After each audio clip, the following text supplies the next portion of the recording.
हिंदी दर्शन में आपका स्वागत है। हम कक्षा 11वीं एवं 12वीं में चलने वाली पुस्तक हिंदी साहित्य का संक्षिप्त इतिहास का अध्ययन कर रहे हैं।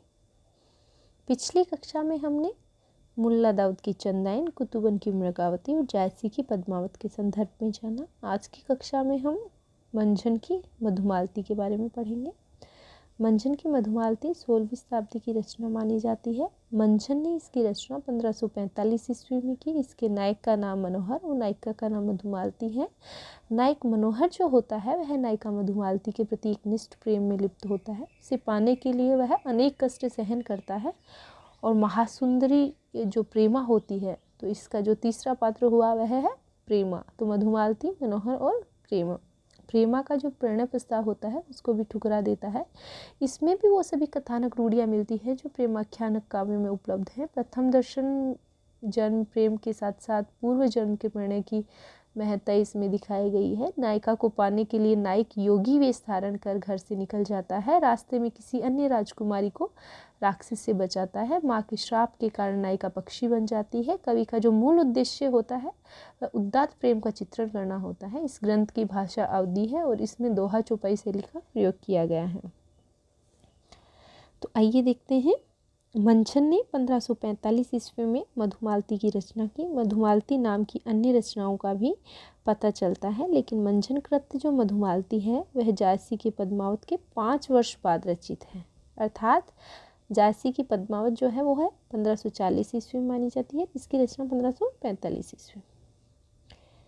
जायसी ने अपनी पूर्ववर्ती सूफी प्रेमाख्यानक ग्रंथों का उल्लेख करते हुए जिस मधुमालती का नाम लिया है वह मंझन की रची हुई नहीं है। इस ग्रंथ में कनेसर नगर के राजा सूरजवान के पुत्र राजकुमार मनोहर का महारस नगर की राजकुमारी मधुमालती, तो मनोहर और मधुमालती के साथ प्रेम और पारस्परिक वियोग की कथा है। इसमें इस प्रेम कथा के समानांतर प्रेमा और ताराचंद की प्रेम कथा भी चलती है।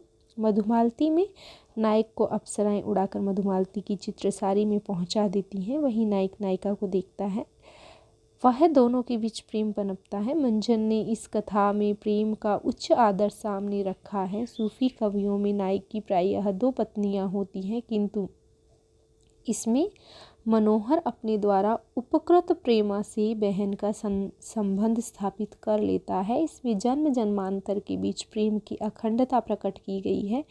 इस दृष्टि से इसमें भारतीय पुनर्जन्मवाद की बात कही गई है। भारतीय पुनर्जन्मवाद की बात मंझन की मधुमालती में हुई है, जबकि इस्लाम पुनर्जन्मवाद नहीं मानता।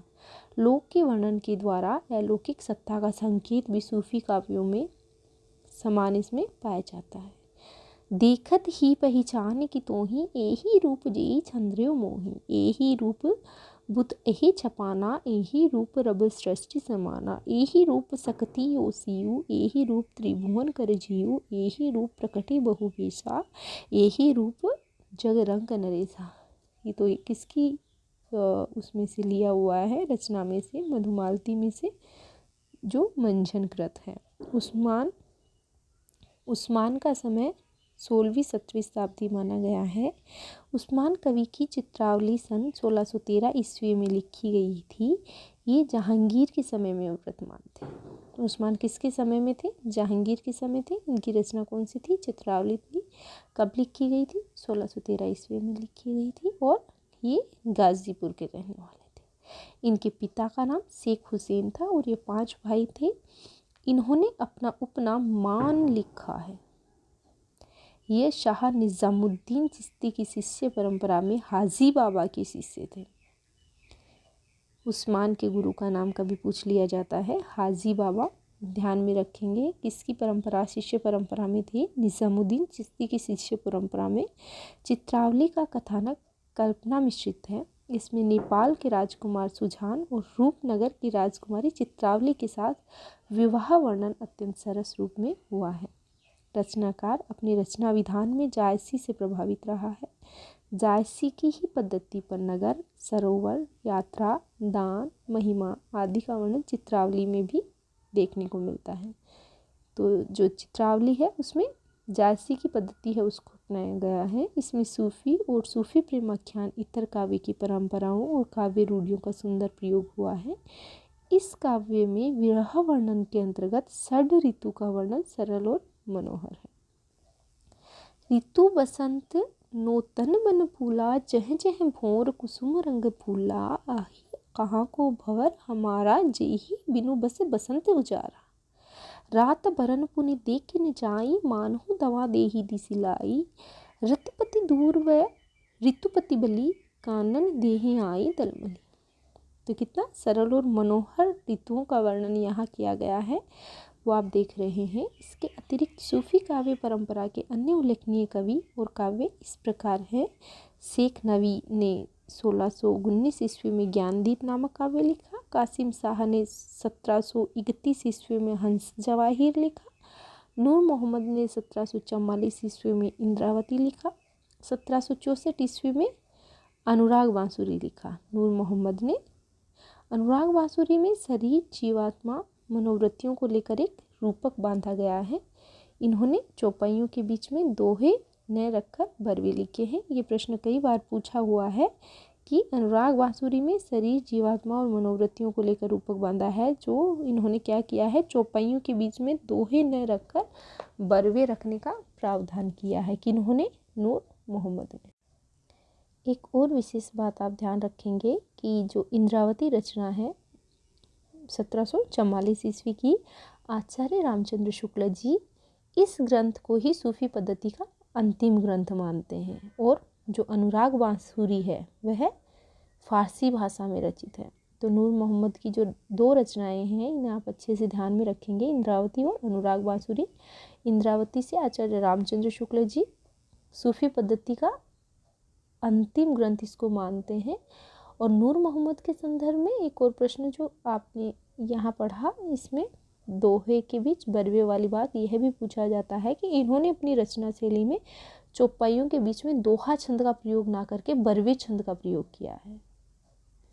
क्या याद रखेंगे, नूर मोहम्मद ने अपनी रचना शैली में चौपाइयों के बीच में दोहा छंद का प्रयोग ना करके बरवे छंद का प्रयोग किया है। और जो ज्ञानदीप है शेख नवी की, यहाँ आपने देखा शेख नवी की ज्ञानदीप 1619 ईस्वी में, इसके संदर्भ में ध्यान रखेंगे कि जो आचार्य रामचंद्र शुक्ल जी हैं ये प्रेम गाथा परंपरा के अंतिम कवि इन्हें मानते हैं। यहाँ कंफ्यूज नहीं होइएगा, अंतिम कवि किसे मानते हैं, शेख नबी को, और अंतिम सूफी रचना किसे मानते हैं, इंद्रावती को। अंतिम कवि और अंतिम रचना आचार्य रामचंद्र शुक्ल जी के अनुसार अंतिम ग्रंथ इंद्रावती जो नूर मोहम्मद का 1744 ईस्वी में है, और अंतिम कवि प्रेम गाथा परंपरा के शेख नबी। और जो ये हंस जवाहिर रचना है कासिम शाह की 1731 में हंस जवाहिर, यह भी अवधि की ही रचना है। तो सूफी काव्य में क्या है कि जो सूफी लोग हैं वह प्रेम को अधिक महत्व देते हैं, और इन्होंने लगभग ये रचनाएं लिखी हैं। सूफी काव्य की जो सामान्य विशेषताएं हैं उनको हम देखते हैं। सूफी काव्य धारा की सामान्य विशेषताएं। सूफी काव्य की अपनी अंतर्वर्ती विशेषताओं के कारण प्रेमाश्रयी, प्रेमा मार्गी, प्रेम काव्य, प्रेमाख्यानक तथा कथा काव्य के नाम से इन्हें जाना जाता है। एक बार दोबारा देखिए, सूफी काव्य अपनी अंतर्वर्ती विशेषताओं के कारण प्रेमाश्रयी, प्रेम मार्गी, प्रेम काव्य, प्रेमाख्यानक तथा कथा काव्य के नाम से जाना जाता है। इससे स्पष्ट है कि इस काव्य धारा के मूल चेतना प्रेम रही है। इस प्रेम में भी विरह स्थिति की प्रधानता रही है। इस मत पर आधारित काव्य में भी प्रेम की उत्कट विरह व्यंजना और प्रतीकात्मकता दिखाई देती है। इसलिए सूफी कवि प्रेम की पीर के कवि कहे गए हैं। सूफी कवि क्या कहे गए हैं, प्रेम की पीर की कवि। इन्होंने प्रायः भारत में लोक प्रचलित कथाओं को अपने प्रबंध काव्य का आधार बनाया है। उस कथा को बड़े कौशल से सूफी मत के अनुकूल रूपायित किया है। इनमें भारतीय संस्कृति सुरक्षित ही नहीं है, वह समृद्ध भी हुई है। सूफी कवियों के साहित्य की आत्मा विशुद्ध भारतीय है, यद्यपि इसमें प्रेम और धर्म की विदेशी साधना भी घुल मिल गई है। प्रबंध काव्य मसनबी शैली में रचित है, अर्थात सर्गबद्ध नहीं है। जो मसनबी शैली होती है वह सर्गबद्ध नहीं होती है, और जो अधिकांश मुसलमान कवि हैं वह मसनवी शैली का प्रयोग करते हुए अपने काव्य का वर्णन करते हैं। काव्य को घटनाओं के शीर्षकों में विभाजित किया गया है, किंतु इसका काव्य रूप मध्यकाल के प्राकृत अपभ्रंश परंपरा के रोमांचक आख्यानों से जुड़ा है। तुलसीदास ने रामचरितमानस की रचना के लिए पद्मावत के ही काव्य रूपात्मक ढांचे को चुना है। हिंदी के मध्ययुगीन कविता में सूफी काव्य का रूप युग के महत्वपूर्ण ध्रुवों राजाश्रय व धर्माश्रय को छोड़ लोकाश्रय में पनपा है। लोक भूमि में पल्लवित पोषित होने के कारण ही इसमें लोक मन की साहित्यिक अभिव्यक्ति हुई है। मानवता के सामान्य भावों को अपने प्रेमाख्यानों द्वारा चरितार्थ कर इन्होंने एक संवाद सेतु निर्मित किया है, जहाँ व्यंजित संप्रदाय मत सिद्धांत वाद की खाइयाँ अपने आप पट जाती हैं। इन्होंने मनुष्य के भीतर छिपे प्रेम की रचनात्मक शक्ति को पहचाना और युगीन आवश्यकता की जमीन पर उसका प्रतिपादन किया है। सूफी कवियों की भाषा अवधी है। ये चौपाई दोहे में कड़वकबद्ध है। एक सूफी कवि नूर मोहम्मद ने अनुराग वाशरों में दोहे की जगह बरवे का प्रयोग किया है, ये ऊपर हम देख चुके हैं। सूफी जनमानस के कवि हैं। इसी लोक रंगत के कारण वस्तु वर्णन प्रायः इतिवृत्तात्मक अभिधापरक शैली में किए गए हैं। तो हमने क्या देखा, क्या जाना सूफी काव्य परंपरा के बारे में, कि जो सूफी काव्य धारा है उनके काव्यों का जो नामकरण है, जो काव्य लिखा गया है वह नायिकाओं के आधार पर नामकरण किया गया है, जैसे पद्मावत, चंदायन, मधुमालती, मृगावती। और इस काव्य धारा में प्रेम तत्व की प्रधानता रही है। साहसिक प्रेम कथाओं पर आधारित यह काव्य लिखा गया है। इसमें भारतीय लोक संस्कृति और लोक जीवन का स्वाभाविक चित्रण देखने को मिलता है। साथ ही साथ खंडन मंडन की प्रवृत्ति का यहाँ अभाव पाया जाता है। अधिकतर कवि मुसलमान हैं और काव्यों का जो कथानक है वह हिंदू नायक नायिकाओं के चरित्र पर आधारित है। इस काव्य धारा में प्रकृति के अनेक रूपों का मनोहारी चित्रण भी किया गया है और प्रबंधात्मक कथा काव्यों का लेखन अधिक किया गया है, और अवधी भाषा और मसनवी शैली का प्रयोग किया गया है। नारी के अपूर्व शौर्य का वर्णन किया गया है। श्रृंगार रस की यहाँ प्रधानता रही है। गुरु को महत्व दिया गया है। संत काव्य और सूफी काव्य दोनों में ही यह प्रमुख विशेषता पाई जाती है, गुरु को महत्व देना। संत काव्य भी गुरु को महत्व देता है और सूफी काव्य भी गुरु को अत्यधिक महत्व देता है। एक और महत्वपूर्ण बात जो हम ऊपर देख चुके हैं, सूफी काव्य धारा को जब हमने पढ़ा है चंदायन की, मुल्ला दाऊद की चंदायन से लेकर के पद्मावत, मंचन, मधुमालती, इंद्रावती, नूर मोहम्मद तक, तो सूफी काव्य धारा का जो सर्वप्रथम कवि है उसको लेकर विद्वानों में पर्याप्त मतभेद रहा है। लेकिन जो आचार्य रामचंद्र शुक्ल जी का मत है उसे ध्यान में रखेंगे कि उन्होंने कुतुबन की मृगावती को प्रथम रचना माना। हजारी प्रसाद द्विवेदी का मत ध्यान रखेंगे, इन्होंने ईश्वरदास की सत्यवती को प्रथम रचना माना। डॉक्टर नगेंद्र को ध्यान रखेंगे जिन्होंने, इसमें ऊपर दिया हुआ नहीं है, जो हमने पढ़ा नहीं है, लेकिन जो असाइयत है उसकी हंसावली को प्रथम रचना माना है। गणपति चंद्र गुप्त ने भी इसी को माना है। तो नगेंद्र और गणपति चंद्र गुप्त का मत एक ही है, हंसावली जो असायत की रचना मानी गई है। और डॉक्टर राम कुमार वर्मा, जिसको हम ऊपर देख चुके हैं, मुल्ला दाऊद की चंदायन को ये प्रथम सूफी रचना मानते हैं। अंततः जो सर्वमान्य मत माना गया है वह कौन सा माना गया है, वह मुल्ला दाऊद की चंदायन को प्रथम सूफी रचना के रूप में और सूफी कवि के रूप में स्वीकार किया गया है। किसको? चंदायन को। तो आप क्या ध्यान रखेंगे, चंदायन को किसने माना था? रामकुमार वर्मा ने, और वही सर्वमान्य मत माना गया है। आचार्य रामचंद्र शुक्ल जी ने कुतुबन की मृगावती को प्रथम रचना माना था। राबिया के बारे में हमने देखा कि सूफी मत में जो राबिया नामक एक कवियत्री है वह भी हुई है। और पद्मावत को जाना, जायसी की पद्मावत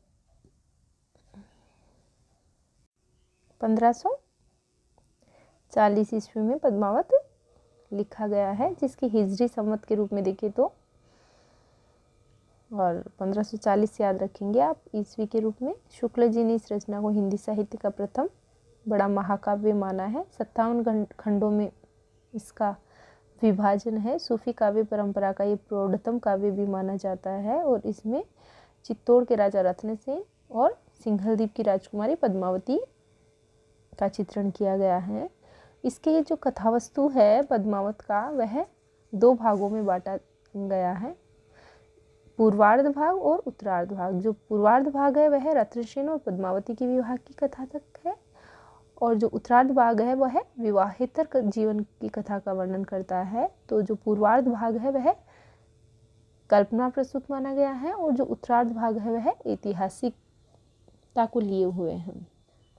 तो हमने ये सब बातें जानी जिनके प्रश्न इस प्रकार बनते हैं हम बता चुके हैं। तो आप जो प्रेमाख्यान परंपरा के प्रमुख रचना और रचनाकारों को ध्यान से देखेंगे। कल की कक्षा में हम राम भक्ति काव्य धारा को पढ़ेंगे।